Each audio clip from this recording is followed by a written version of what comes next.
Este es el podcast de la Congregación Shema Israel, Miami y Deerfield Beach, presentando la parashá de la semana por el rabino Avi Ner. La palabra que identifica la parashá de esta semana que hemos estado estudiando es tzav. Tzav, con V muda al final, tzav. Es un poco caché, un poco difícil pronunciar palabras con la letra tzadi, porque es una letra que no hay una música, vamos a decir así, un sonido que no hay en español, ni en portugués, ni en inglés. Es como decir tza, tse, tzi, tzo, tzu. Y el verbo letzave en el imperativo es tzav, tzav. No puede decir tza solo porque suena otra palabra. En hebreo no nos podemos dar el lujo de comernos letras. ¿No es así? Por ejemplo, yo serví a Hashem en un país en el que hay una región donde la gente pronuncia las palabras y se extrae la última letra. Por ejemplo, Ruth, ellos no dicen Ruth, dicen Ru.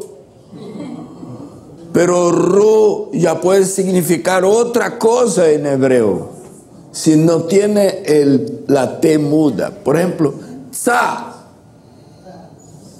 en hebreo es sal de aquí.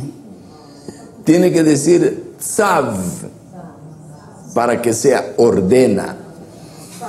Hashem nos ha ordenado a través de Moshe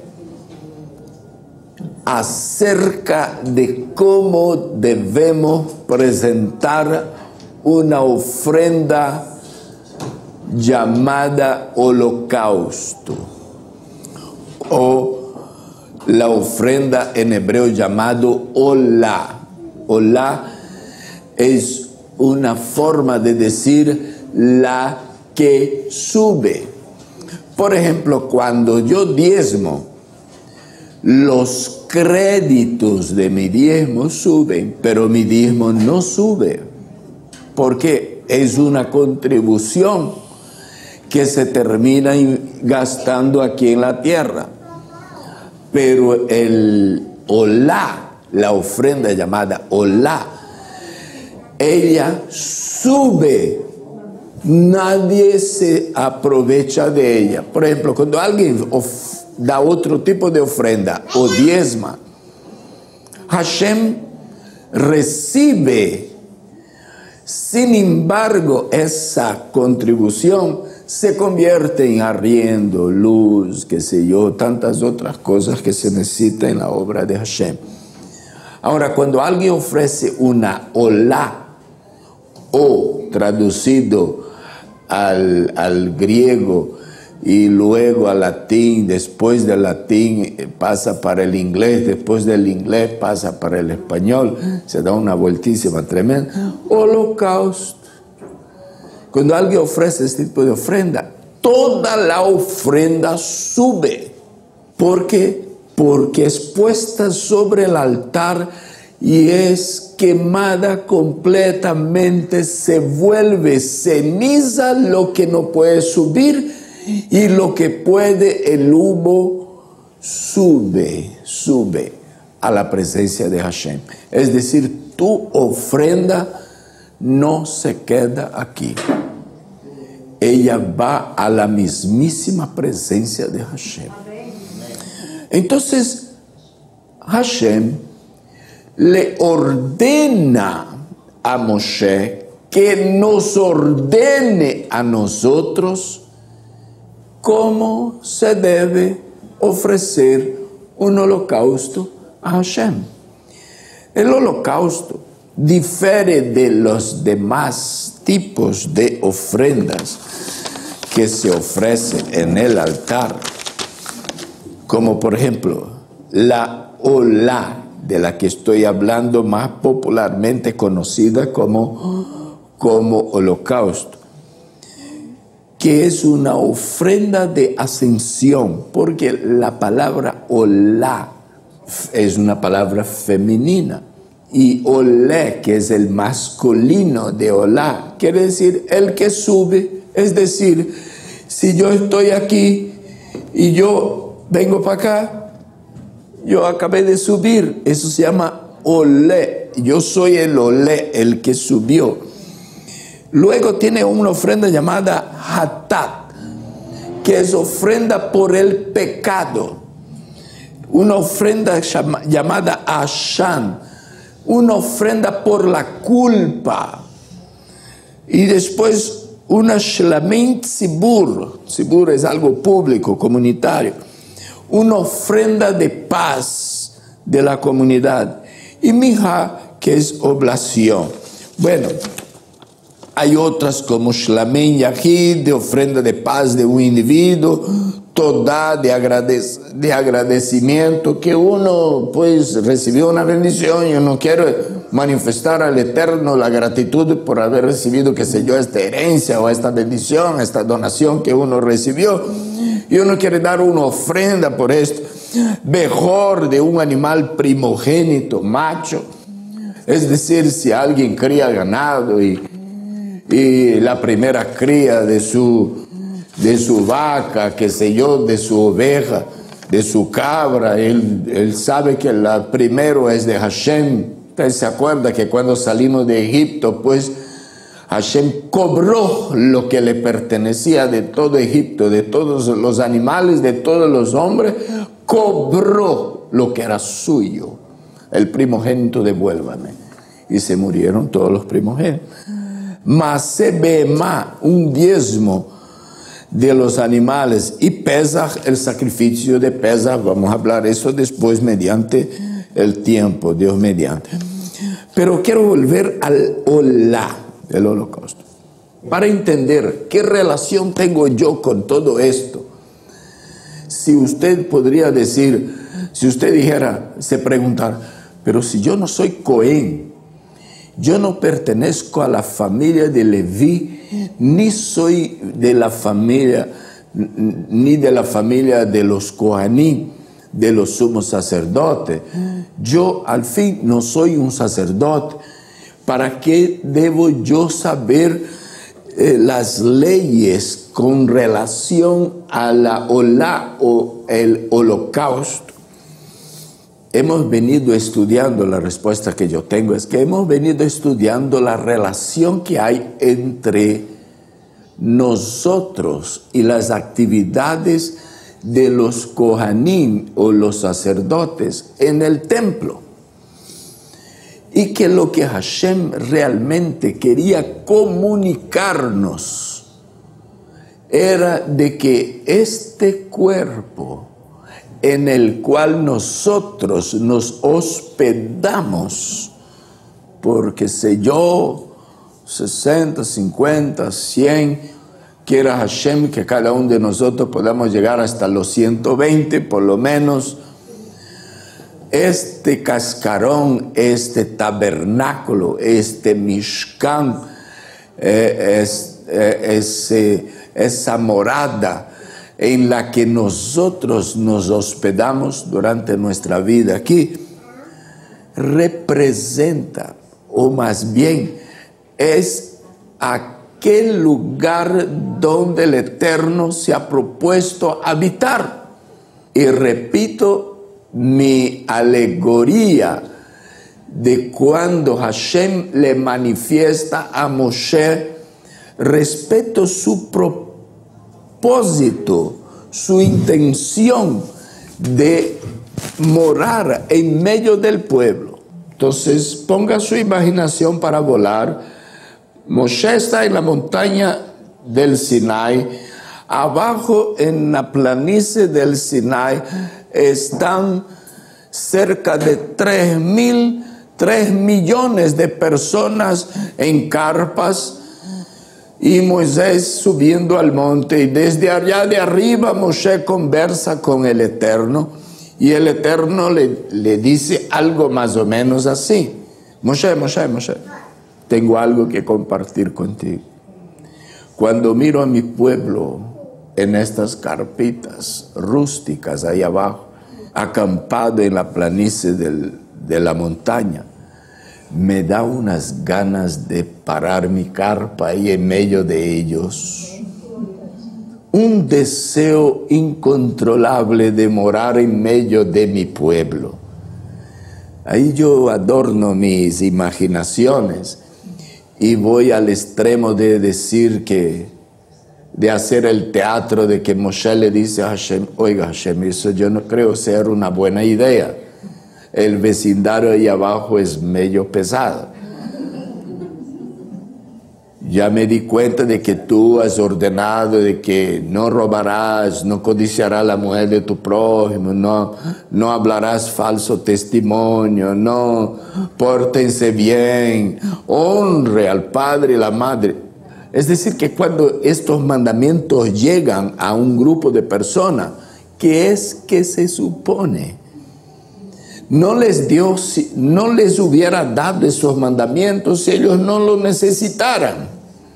Es decir, que si les da esas órdenes es porque necesitaban.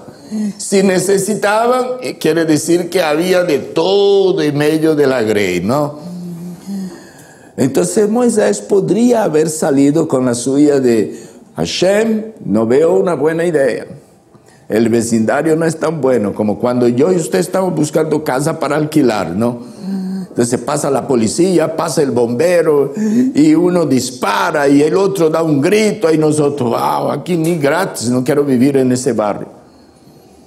Pues así era el barrio allá abajo, y Hashem se propuso y mostró a Moshe el tabernáculo celestial y dice: haz uno igual ahí abajo.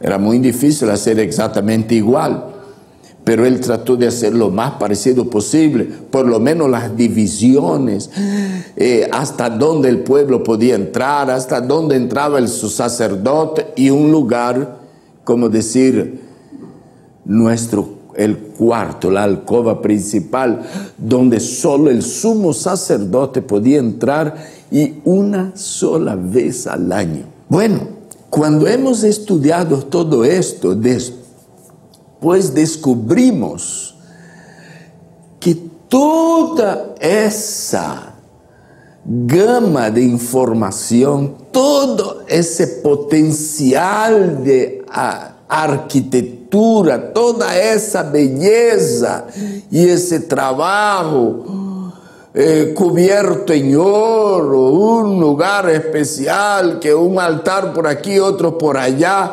una mesa, los panes, ¿cómo decir? Nuestro apartamento que tiene el lugar donde nos sentamos para comer y el lugar donde nos acostamos para dormir. Bueno, toda aquella belleza era más para decirnos cuánto Él quiere habitar en ese tabernáculo frágil que tengo yo y usted, donde nos hospedamos por unos cuantos años.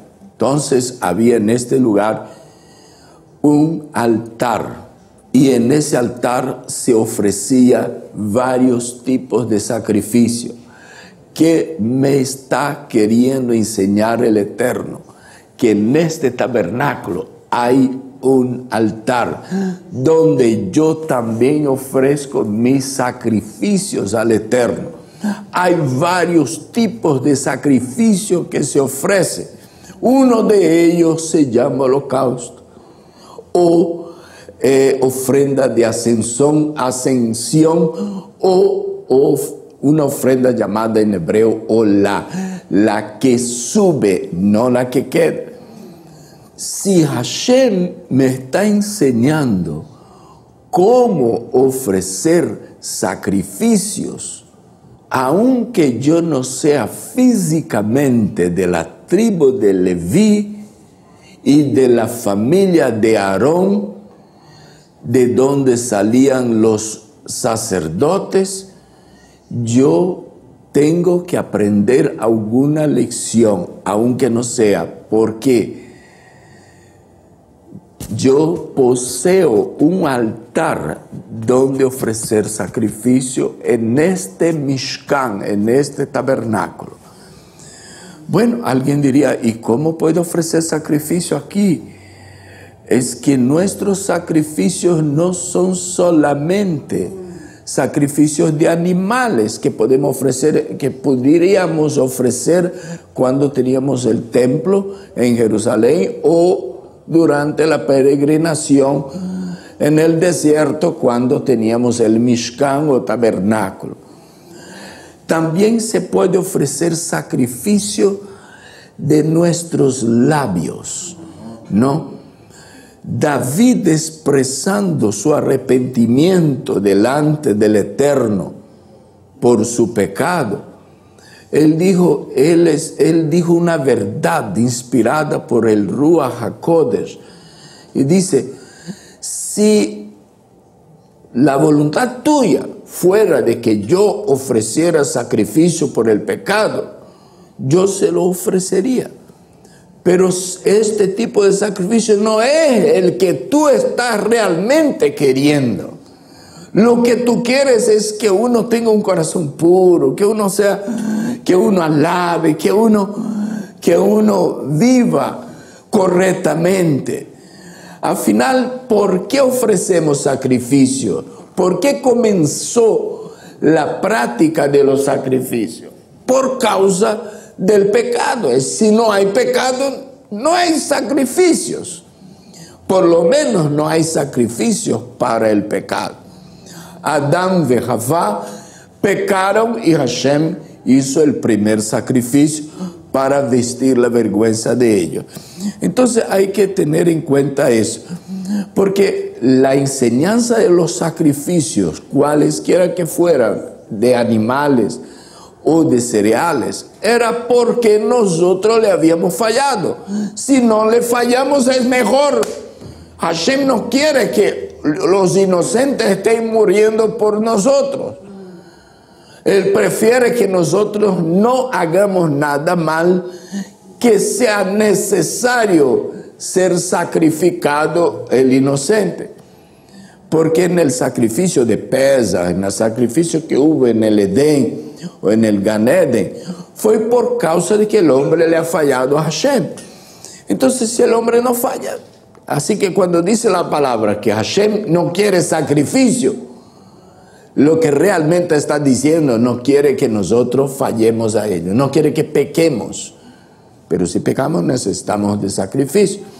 Pues bien, sacrificio por el pecado ya no hay más nada que hacer, porque ya fue hecho uno de por vida. Así que si yo vivo 120 años, aquel sacrificio me cubre por 120 años.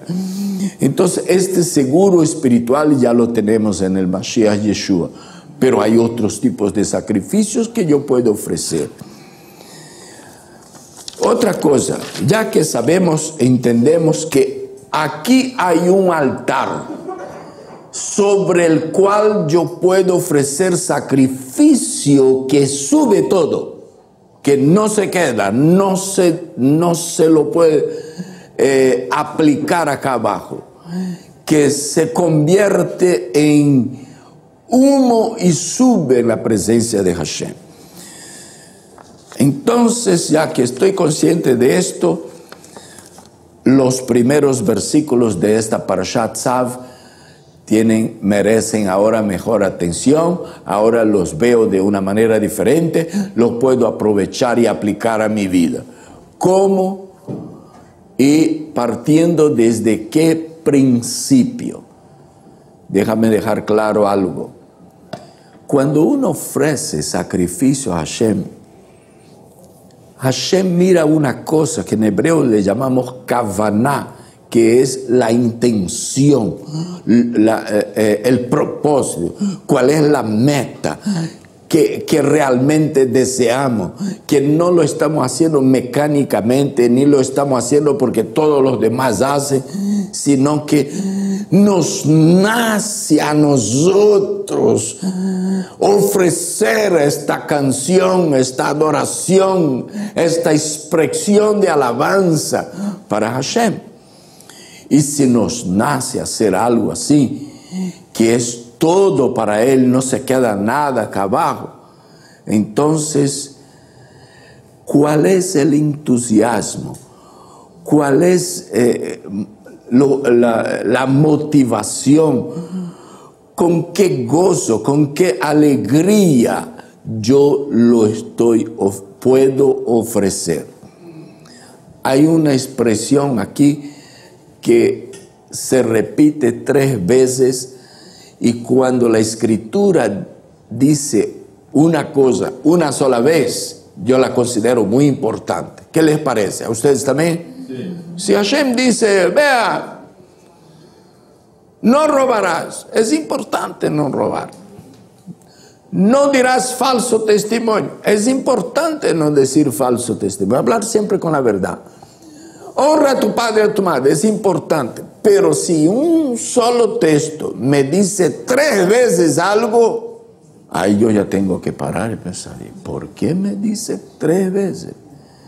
Si ya sabe que con ser palabra de Hashem y me dice una cosa una vez, para mí eso ya es sumamente importante. Pero si me repite una y otra vez, oiga bien, solo en la primera aliyá, solo del versículo 6 al versículo 10, cuando llegue del versículo 9 dice, porque se quema sobre el altar toda la noche hasta la mañana. Ahí en el versículo 10 dice, se mantendrá el fuego del altar ardiendo en él. Y luego en el versículo 11, en el versículo 12 dice, el fuego del altar se mantendrá ardiendo y no se apagará, y no será apagado. Y en el versículo 13 dice, el fuego se mantendrá encendido continuamente sobre el altar, no se apagará. Es decir, que por 3 veces dice que el fuego deberá mantenerse encendido en el altar todo el tiempo, especialmente la noche. Dice también que el sacerdote, que en ese caso nuestro somos nosotros, como nos ha enseñado la Escritura apostólica, de que nosotros somos sacerdocio real. Entonces, nosotros como sacerdotes, nosotros tenemos un altar donde ofrecer sacrificio. Ese altar se nos enseña aquí que debe tener el fuego encendido todo el tiempo, no se apagará. Suena pentecostal, problema de quien se lo interprete, pero eso es Torah, eso no es denominación cristiana. Aquí se nos dice que el fuego en el altar no se apagará, sino que se mantendrá prendido todo el tiempo. Diga para el que está a su lado, vea, asegúrese de que el fuego de tu altar esté prendido todo el tiempo. Eso me da chance de descansar y a usted de trabajar, de practicar.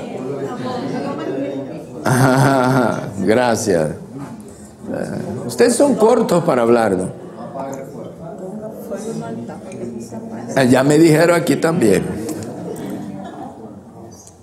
Para que el fuego no se apague, Moshe recibe de Hashem la idea, dígaselos para que no se apague, cada mañana échale leña. Dígale para que está su leña, échale leña. Échale leña. No vaya a haber aquí entre nosotros uno como Nicodemo, que era un tipo catedrático, pero que no sabía y no entendía las cosas de arriba, ¿no? Nicodemo, cuando Yeshua habló de nacer de nuevo, él decía, ¿cómo puedo yo entrar en el vientre de mi madre y volver a nacer? Eso sí que está difícil de entender. Entonces alguien va a decir, ¿cómo le voy a meter leña aquí dentro? Entonces esta leña tiene que significar algo, ¿no? Lo único que yo encuentro aquí que puedo aplicar a la leña es el ejercicio espiritual llamado oración, en hebreo tefilá. Es decir, que si yo mantengo una vida de oración, es como si yo estuviera todo el tiempo echándole leña al fuego. Hay que entender una cosa sobre eso de fuego ardiendo en el altar 24 horas por día y el ejercicio de echarle leña para que no se apague. Hay que entender algo más de esto. Cuando hubo la inauguración del tabernáculo, al igual que cuando hubo la inauguración del Beit HaMikdash o del templo de Jerusalén, Hashem envió del cielo fuego, cayó fuego. Hubo algunas ocasiones en las que cayó fuego del cielo, ¿no? Usted sabe, ¿no? Cuando Elías oró, descendió. O sea que eso de mandar fuego de arriba, hermano, es lo más común en las escrituras. Ahora, Hashem fue quien incendió el fuego del altar. Bueno, hay que preguntarle al vecino si el fuego ha sido alguna vez encendido en tu altar. ¿Quieres saber? A ver, pregúntele. ¿Ha sido encendido el fuego alguna vez en tu altar? ¿Ah? Porque de repente estamos hablando chino y a mí nunca se me incendió ningún fuego. Pues bien, ¿quién encendió el fuego del altar? Fue el Eterno. Él es el que enciende el primero encendido. Ahora, el que mantiene el fuego prendido, ya de eso depende de nosotros. Si nosotros mantenemos una vida de oración regular, ¿no? Daniel oraba 3 veces al día. Eso me da la impresión de que es lo mínimo que uno puede orar para mantener el fuego prendido. Ya Rab Shaul y otros apóstoles dicen, y orad todo el tiempo, orando sin cesar. No, sea oída en el cielo vuestras oraciones. No, es decir que uno puede estar todo el tiempo, ¿sabe? Cuando yo era niño, yo viví cerca de una vía férrea y los trenes que pasaban allí eran unos trenes negros, la locomotiva negra, echaba una humareda tremenda. Me acuerdo todavía cuando el hombre hacía así, un ruido que se escuchaba lejos. Bueno, y siempre que pasaba el tren yo veía que había un hombre que con una pala y tirando y tirando. El trabajo de ese tipo era solo tirar el combustible, los carbones apagados allí. En nuestro caso es leña. Entonces, para mantener la locomotiva en movimiento, para mantenerla en marcha, nosotros tenemos que echarle leña al fuego. Así, cualquier momento que yo abra mi boca para ofrecer un sacrificio de alabanza, de estos que no se queda nada aquí abajo, Ni para la congregación, ni para el rabino, ni para los hermanos. Sube todo. Ese tipo de sacrificio requiere fuego continuo en el altar. Requiere que cuando menos por la mañana, desde que nos levantemos, nosotros debemos asegurarnos de que la primera persona que va a escuchar nuestra primera palabra sea el Eterno. Antes de comenzar a saludar al vecino y a llevar el perro a comer, usted sabe que tiene que hablar con el Eterno y echarle leña a al fuego de ese altar. Rabbi Shaul, hablando con su hijo Timoteo, en una de sus epístolas, dice: por lo cual te recuerdo que avives el fuego del don de Elohim que hay en ti por imposición de mis manos. Es decir, que hay un fuego en nosotros que nos hace compartir el mensaje de buenas nuevas, el mensaje mesiánico. Pero nosotros no lo vamos a hacer bien ni con nuestra vida y menos con nuestras palabras, si nosotros no avivamos el fuego. Imagínense avivar el fuego. Ya sabe, cuando usted está haciendo un asadito, ¿no? Ahí agarra una tapa de olla y dale. Si no, se vuelve ceniza. Si no, se apaga y no sirve para nada. Pues bien, hermano, oración es esto. Es avivar el fuego. Responsabilidad personal. Ahora diga conmigo: por lo cual recuerdo que avives el fuego. Entonces dígaselo de nuevo al hermano que está a su lado. Así de sencillo, así de sencillo, así de sencillo. Te recuerdo que avives. No espera que Dios haga lo que le corresponde a nosotros hacer. No espere que Él haga lo que Él va a hacer, lo que yo no puedo hacer. Él va a hacer lo que yo no puedo hacer. Lo que solo Él hace, lo que yo puedo hacer, espera que yo lo haga. El fuego se apagó en Israel porque el pueblo comenzó a vacilar con otras cosas. Y fue sobre la montaña del Carmelo que el profeta paró y dijo: Hashem, para que sepan que hay Dios en Israel. Y descendió fuego, consumió la leña, el agua y hasta las piedras, el polvo, todo. Hay cuantas cosas que necesitan ser consumidas, hermano.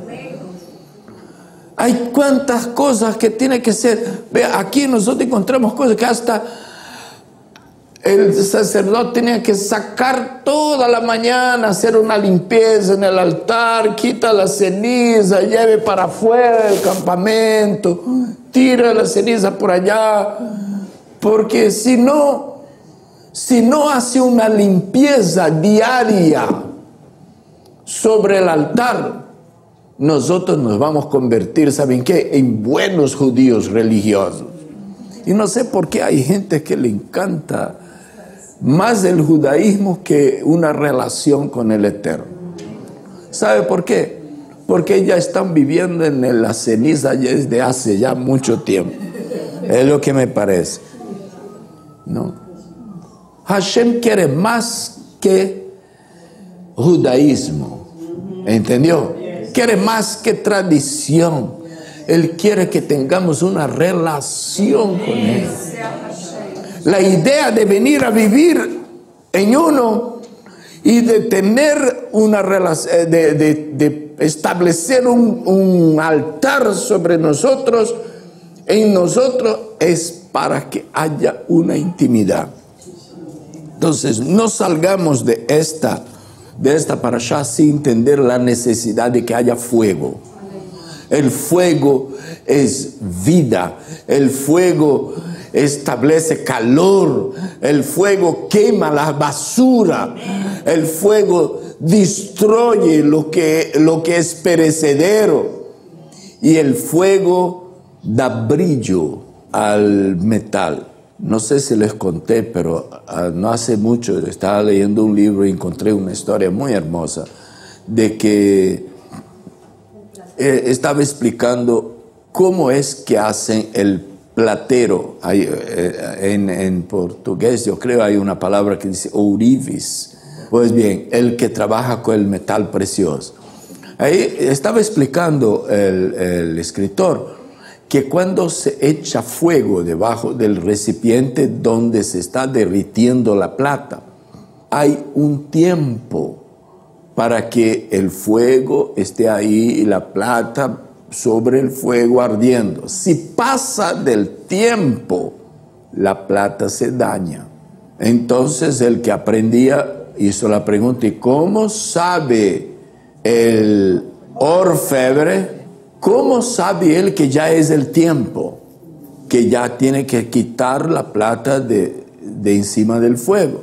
Él dice: cuando refleja la imagen del orfebre. Es decir, cuando él está brillando y él puede ver su cara ahí, entonces es porque ya está en el punto. Así que nosotros no nos pongamos admirados de que a veces pasamos por pruebas que parece que estamos sobre el fuego, ¿no?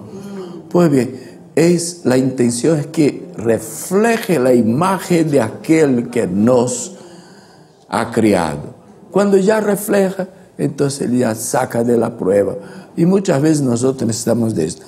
Pero cuando hablamos de combustible que nos proporciona el avivamiento del fuego, yo utilizo uno de los entendimientos es la oración, pero lo otro que nos da derecho a que el fuego arda en nuestro altar es que el madero utilizado por el Mashiach para nuestra redención es el combustible para esto.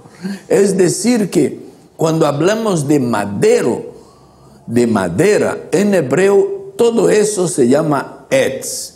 La leña es etz, el madero es etz y un árbol es etz. Para que yo sepa que no es leña, es madero, o que no es madero, es árbol, yo tengo que leer el contexto. El contexto me va a decir si se está refiriendo a un árbol, a un trozo de leña o a un madero, una estaca donde le van a colgar a uno. Entonces siempre será la misma palabra en hebreo. Entonces la muerte del Mashiach me da el derecho no solo de cantar mi redención, sino de vivir una vida de entusiasmo, una vida llena de fuego, un altar prendido todo el tiempo. Amén. Cuando también nosotros leemos la Torá, llega un momento, y ya mismo será, que nosotros cantamos una oración muy antigua y muy bíblica, parte de la escritura, que dice Etz Chaim Hi. Mas Etz Chaim Hi. Etz es madera, árbol, madero, todo eso. Pero en el contexto de la oración, Etz Chaim Hi es árbol de vida, es ella. ¿A quién? La Torá.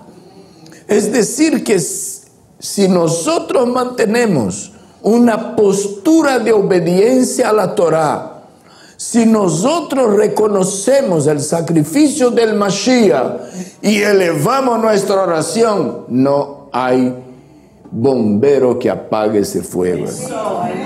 No hay bombero que apague ese fuego. Y parece que los infiernos tienen ahí una manguera de esa que le tienen apagando ahí de los que ignoran la Torá, de los que ignoran el sacrificio del Mashiach y de los que se olvidan de orar. Que Hashem nos bendiga grandemente.